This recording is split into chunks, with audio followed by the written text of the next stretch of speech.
इस वीडियो में आचार्य जी कहते हैं कि नया साल कभी नया नहीं होता। नया बनने के लिए पुराने को पहचानना पड़ता है। चलो सुनते हैं। प्रश्नकर्ता नमस्ते सर। मेरा प्रश्न ये है कि नव वर्ष की शुरुआत कैसे करें और इस नए वर्ष में हम गीता को अपने जीवन में निरंतर कैसे बनाए रखें। मैं जहां भी देखती हूं नव वर्ष के नाम पर मुझे सिर्फ शोर नजर आता है। नया तो कुछ दिखाई नहीं देता। तो ऐसे में हम नए वर्ष में नया कैसे देखें और कहां देखें। आचार्य प्रशांत, क्या पुराना है पहले तो ये पहचानना पड़ेगा ना, जो इस साल के दिसंबर में भी था, मई में भी था, जून में भी था, 2024 में भी था, 23 में भी था, 22 में भी था। पहले तो वो सब पहचानना पड़ेगा ना।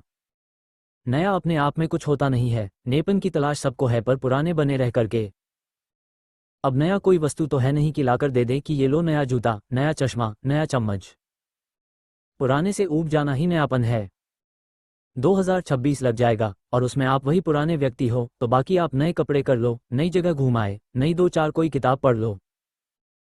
कहा कि अब मैं एक नया काम करूंगा, जिम जाऊंगा 1 तारीख से, उससे कुछ होगा नहीं क्योंकि यह सब कुछ आप पहले कर चुके हो, आजमा चुके हो दूसरे रूपों में। यह अच्छे से पकड़िए, नया कुछ नहीं होता, आप जिसको नया समझते हो वो पुराने का ही पुनर्चक्रण है। पुरानी ही चीज नए रूप रंग में आ जाती है, उसको आप नया बोलना शुरू कर देते हो और हमारे जीवन में सब पुराना ही पुराना है क्योंकि वह हमारा है। हम बदल नहीं रहे, तो हम जो कुछ भी नया पकड़ रहे हैं वो वास्तव में नया नहीं है, वो पुराने का ही नया चेहरा है।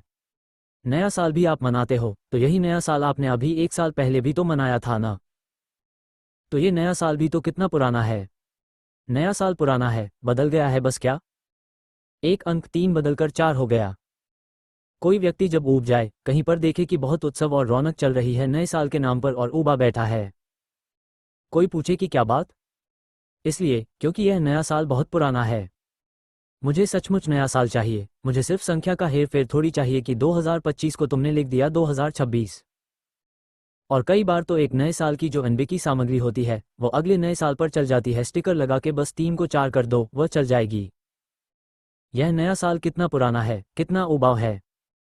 जब आपको दिखने लगता है कि सब पुराना ही पुराना है, हम अपने को ही धोखा देते रहते हैं, कभी कपड़े बदल के, कभी संख्याएं बदल के, कभी नाम बदल के, कभी काम बदल के। तो नेपन की शुरुआत होती है। वो नयापन ऐसा नहीं है कि आपने अपनी हस्ती में कुछ जोड़ लिया, कोई नया काम पकड़ लिया, कोई नया विचार पकड़ लिया। वो नयापन वास्तव में बस पुराने से मुक्ति का नाम होता है। नया आपको मैं कहाँ से कुछ दे दूं। ये हाथ में कप उठाते हुए नया है क्या। इसमें क्या नया है। ये धातु है। ये धातु बहुत संभव है कि यह रिसाइकल्ड हो। नहीं भी है, मान लो सीधे सीधे यह और से आ रही है, खनिज से तो मिट्टी से आ रही है। मिट्टी नई है क्या। इसमें नया क्या है। मनुष्य ने पात्र तो न जाने कब से बनाए हैं, और जब पात्र नहीं होते थे तो जीव ऐसे अपने हाथों में अंजुली बनाकर पी लेते थे। इसमें कप और इसमें अंजुली, नया क्या है। हम नहीं बदल रहे तो हमारी जिंदगी में कुछ नया बदलाव कैसे आ जाएगा। अपने पुरानेपन को त्यागना होता है, यही नए का उत्सव है। पुराने को हटाना ही नए को आमंत्रण है। आमंत्रण भी मैं गलत बोल रहा हूं।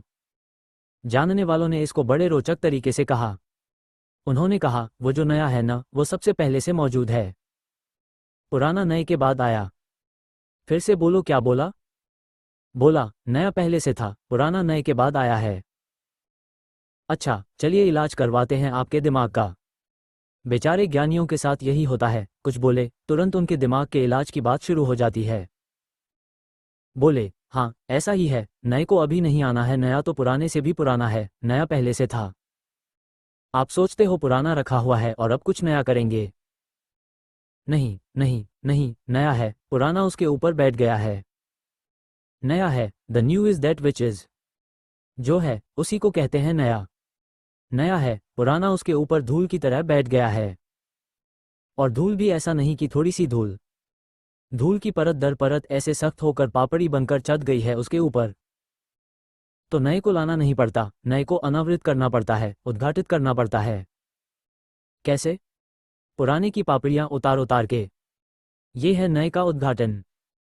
इसलिए मैंने कहा नए को आमंत्रित करना, ये बात बहुत सटीक नहीं है। आमंत्रित तो उसको किया जाता है जो कहीं दूर का हो, बाहर का हो, जो गैर मौजूद हो, उसको आमंत्रित करके कहते हैं कि आ जाओ। नया तो वह है जो पुराने से भी पहले से मौजूद है। उसको आमंत्रित क्या करोगे, उसको बस उद्घाटित किया जाता है, रिवील करते हैं, उसको डिस्कवर करते हैं, उसके ऊपर कवच अध गया है। किसका कवच अध गया है? धूल का कवच अध गया है, तो उसको डिस्कवर करते हैं। पुराने को हटाओ तो नए की डिस्कवरी होती है। और हमारा क्या तरीका है? हमारा ऐसा, यह मान लो, ये है, कब को इंगित करते हुए, ये है जो एकदम मूल तत्व है, जो नया, जो सदा नया ही रहता है। इसका स्वभाव क्या है? कि यह सदा नया रहता है, कभी पुराना नहीं पड़ सकता। अब इस पर बहुत सारी चीजें जम गईं। ये कप के ऊपर रुमाल रखकर कप को ढक देते हैं। बताओ, नया किसको दिख रहा है? नया तो किसी को दिख नहीं रहा। और ये रुमाल क्या है? ये भी पिछले ही साल लेकर आए थे, लेकिन अभी कैसा लग रहा है? छी, इसमें रोएं आ गए। ये कैसा हो गया? अब यह न उतना शाइनी वाइट नहीं है। लेट्स गेट न्यू वन ना। ये कैसा हो गया? कैसा हो गया ये पुराना हो गया है।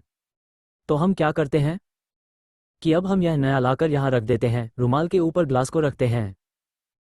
हम कहते हैं यह नया है। जो सचमुच नया है वह नीचे रो रहा है बैठ के, कह रहा है, कोई इधर भी देख लो। हम नए के नाम पर पुराने को कायम रखते हुए उसके ऊपर कोई और पुरानी चीज डाल देते हैं जो उस वक्त नई लग रही होती है। अब अगले साल क्या करोगे? अगले साल क्या करोगे? ग्लास के ऊपर चश्मे का कवर रख देते हैं। उसके अगले साल क्या करोगे? और 2-4 ऐसे सालों के बाद क्या होगा? सब गिर जाएगा। क्या नहीं गिरेगा? जो नया है वह नहीं गिरेगा, वह अपनी जगह पड़ा रहेगा। जोड़ना नहीं है। हम क्या कर रहे थे इतनी देर से? श्रोता, जोड़ रहे थे। आचार्य प्रशांत, किसके ऊपर जोड़ रहे थे? हम पुराने के ऊपर पुराने को ही जोड़ रहे थे।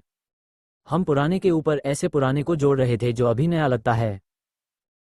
जोड़ना नहीं है, घटाना है और फिर बजानी है ताली। नया एब्स जैसा होता है। कैसा होता है? एब्स जैसा। कोई है दुनिया में ट्रेनर जो बोले कि मैं तुम्हारे एब्स जोड़ दूंगा। मैंने बोला अपने ट्रेनर से एक बार, मैंने बोला, क्या शानदार एब्स हैं, क्या बढ़िया एब्स हैं आपकी। तो बोला, हैं तो आपकी भी बहुत शानदार, बस आच्छादित हैं, ढकी हुई हैं। ऐसा नहीं कि आपके नहीं हैं, ऐसा नहीं कि किसी के भी नहीं हैं। बस मेरे पास सिर्फ एब्स हैं, और आपके पास एब्स के अलावा भी बहुत कुछ है जिसने आपकी एब्स को ढक रखा है। तो नया एब्स जैसा होता है, उसके ऊपर जो कुछ चढ़ गया वह हटाना होता है।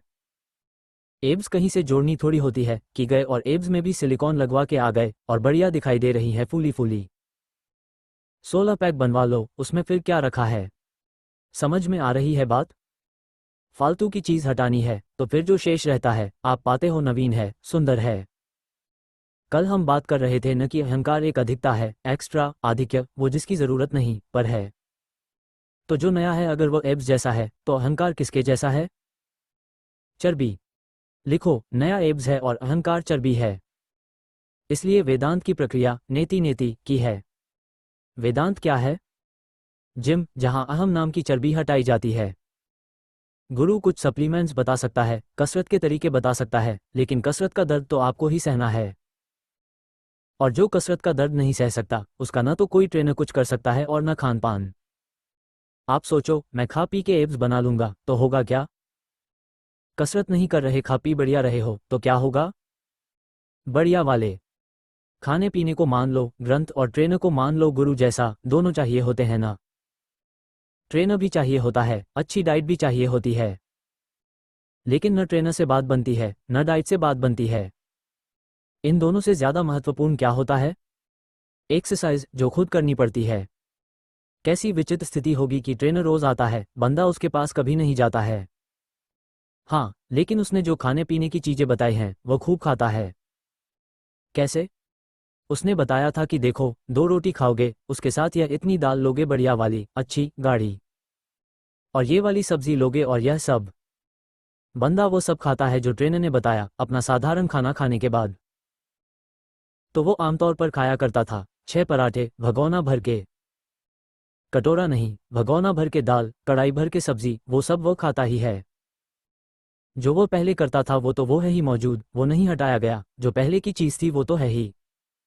और ट्रेनर ने क्या बताया था? 2 रोटी, दाल और ये वो बाकी चीजें भी खाता है उसके ऊपर से। ट्रेनर ने पूछा, जो मैंने बताया सब तुमने खाया? बोला, बिल्कुल खाया। बोले, कब खाया? बोले, एक लंच के बाद खाया, आपने जो बताया था। एक डिनर के बाद खाया, जो आपने बताया था। तो अपना जो लंच करता हूँ वो करा पूरा, फिर आपकी दी हुई चीज़ भी खा ली। न ट्रेनर काम आएगा, न डाइट काम आएगी। काम तो अपना व्यायाम और अपना परहेज ही आएगा। दोनों दुख देते हैं, और इन दो के बिना एब्स निकलेंगी नहीं। मेहनत करो, उसमें भी दर्द होता है।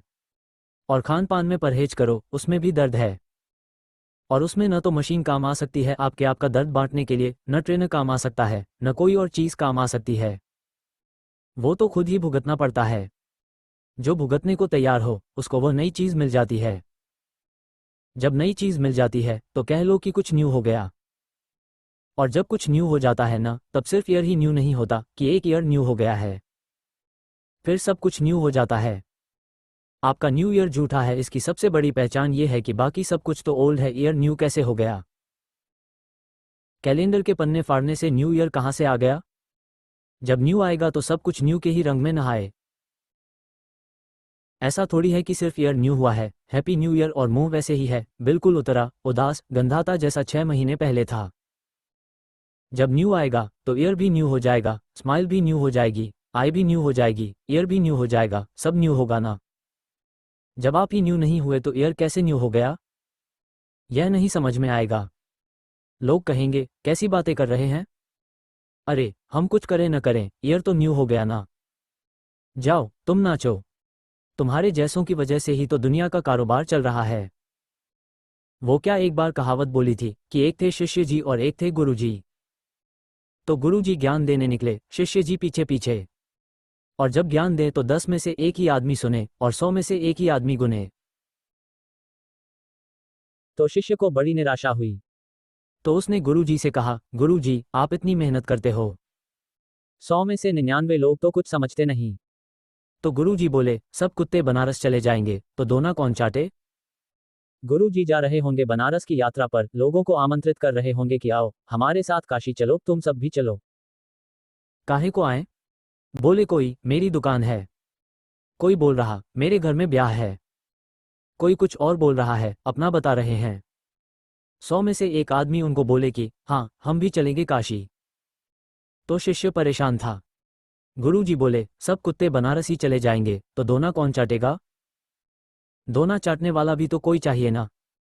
वैसे ही अगर सबके जीवन में जो न्यू है, नवीन है, नित्य है, जो नित्य है सिर्फ उसी को नवीन बोल सकते हैं। सबके जीवन में अगर वह आ गया तो ये जो सब मूर्खताएं चल रही हैं, इनको कौन संभालेगा? पर आप प्रश्न पूछ रहे हो तो आपको कहे दे रहे हैं, ये हैप्पी न्यू ईयर करने से न तो कुछ हैप्पी हो गया और न कुछ नया हो गया।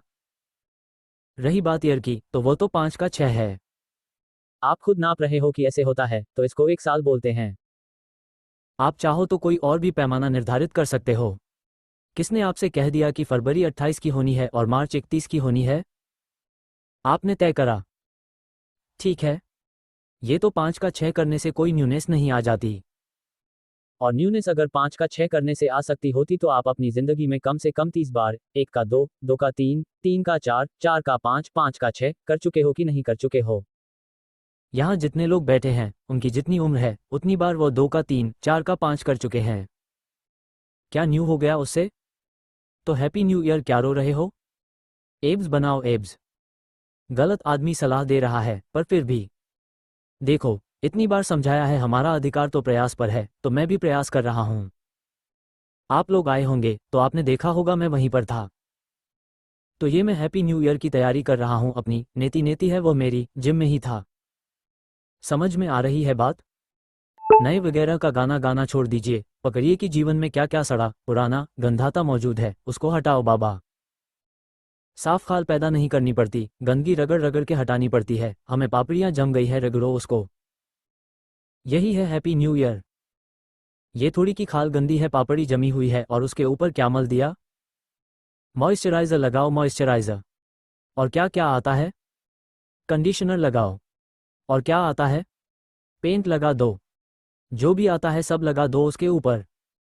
यहाँ पर इंच भर की पापड़ी जमी हुई है और उसके ऊपर कई तरीके के लोशन और मोशन लगाए जा रहे हैं। क्या कुछ और भी आता है? सनस्क्रीन भी लगा दी। और सन कह रहा है, अरे स्क्रीनिंग तो हो ही रही थी। कौन सा मैं खाल तक पहुंच पा रहा था। धूप बोल रही है, सबसे बड़ी सनस्क्रीन तो तुम्हारी पापड़ियां थीं। उसके ऊपर सनस्क्रीन को लगा रहे हो। हम अपने ही होने से ऊबे हुए लोग हैं, पर हम बहुत झूठे लोग हैं। तो हम अपनी ऊब को उल्टे पुल्टे नाम देते हैं। हम कहते हैं, मैं इस चीज से ऊबा हूं, मैं उस चीज से ऊबा हूं, मैं उस चीज से। नहीं, you are just fed up of yourself, your own being. ये सब कचरा हटाओ, जो हो सकते हो वो निखर के सामने आओ। ये है हैप्पी न्यू ईयर। और जिस भी दिन तुम निखर के सामने आओगे ना, वो तुम्हारा पहला हैप्पी न्यू ईयर होगा। आज तक कोई नहीं हुआ है। उस दिन से समझिए कि आपके ईयर्स की शुरुआत होगी। उस दिन से आपका जीवन शुरू होगा, वो दिन आपके जन्म का होगा। अगर आप अपनी उम्र वर्षों में नापते हैं तो उस दिन आपका फर्स्ट ईयर होगा। अभी तो बस ऐसे ही है कि पुरानी धूल वक्त में आगे लुढ़कती पुढ़कती चली जा रही है, एक गेंद की शक्ल लेके। और जितना वो आगे लुढ़क रही है, उतना वो धूल और ज्यादा अपने में जोड़ती जा रही है, वही स्नोबॉल। ये किसी काम का जवाब तो था नहीं। प्रश्नकर्ता, नहीं सर, समझ आ गया। आचार्य प्रशांत, चलिए, अच्छा है समझ आया तो। प्रश्नकर्ता, थैंक यू सर। जैसा कि आचार्य जी ने बताया, नया जोड़ने से नहीं आता, पुराने से मुक्त ही वास्तविक हैप्पी न्यू ईयर है। धन्यवाद।